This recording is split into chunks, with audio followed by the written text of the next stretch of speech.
It was just an ordinary day when I decided to fulfill my dream and buy a new home. I searched for a long time and eventually settled on an old mansion on the outskirts of town. The house seemed mysterious and alluring at the same time.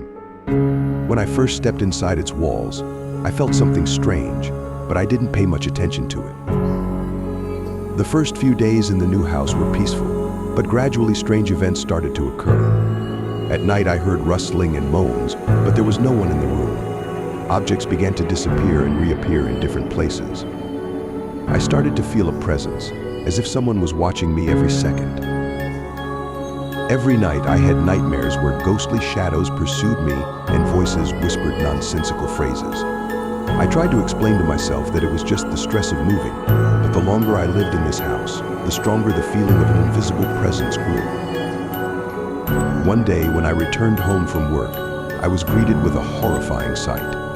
All the furniture was overturned, the walls were covered in blood, and in the center of the room stood a strange altar with a black candle.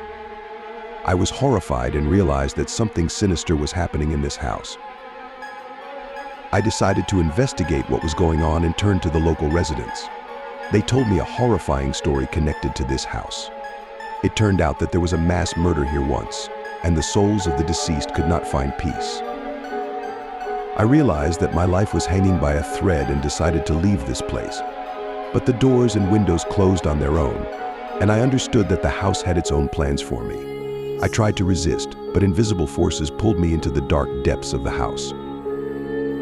And now I lie dead on the floor, surrounded by ghostly forces that consume my soul.